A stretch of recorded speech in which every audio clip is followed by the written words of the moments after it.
My name's Dave Thomas. I'm the director of a company called the Foundry, which is a multidisciplinary health and fitness company. So physiotherapy, osteopathy, personal training, massage therapy and so on. So before I took my YMCAfit course, I was a conference director. After leaving YMCAfit, after graduating, I basically set up a mobile personal training business that was my own. I didn't go straight into a gym or health facility. I just wanted to have a crack at see if I could do it myself. So obviously that was particularly hard work with no real foundations to go on, but I just did a lot of networking and just a lot of hard work and selling myself as much as I could. I did quickly find within a year or so I actually got quite busy, but it was a lot of travel involved, and obviously this actually limited the amount of work that I could realistically get done.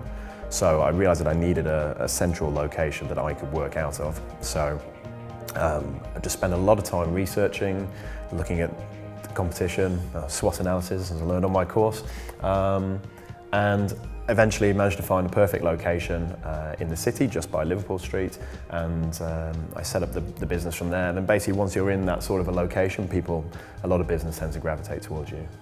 We are actively looking to recruit people at the moment, in particular to my strongman training for the general population, so the sort of boot camp model. That's an area where we are looking for young, ambitious people who perhaps don't necessarily have all the technical skills at the moment, but they have the hunger and the passion, having graduated through the YMCAfit.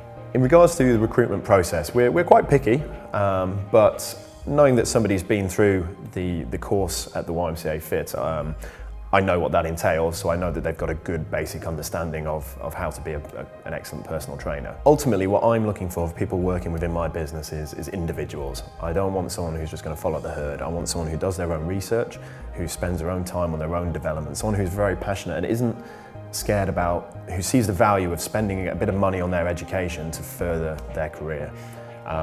Someone with a sense of humour is massively important, just to make up for the lack of mine. And someone who's just very hungry and passionate. I think we undervalue ourselves massively in this industry. In every other industry I can think of, people are not scared to talk about their prices. They're not scared to sell a result rather than an hourly basis. And I think that's really important. I think all young trainers coming in need to think very carefully, or start having strategies in place for what you want. You might not know exactly what you want to do at the moment, but start thinking about how you're going to put yourself out there. How are you different to other people? Ultimately, what motivates me as a personal trainer is twofold. Freedom, the freedom to run my own business, to be my own boss, and also the freedom to help people. It sounds a bit of a cliche, and I'm sure a lot of people say that in the industry, but if you didn't want to help people, you wouldn't be in this industry, because you have to spend a lot of time client-facing. You do become a bit of an emotional punch bag for clients. A lot of people come in with a lot of baggage, and you have to be prepared for that. But equally, on the other side, you get the rewards when people do very well, and nothing feels as good as a client success story.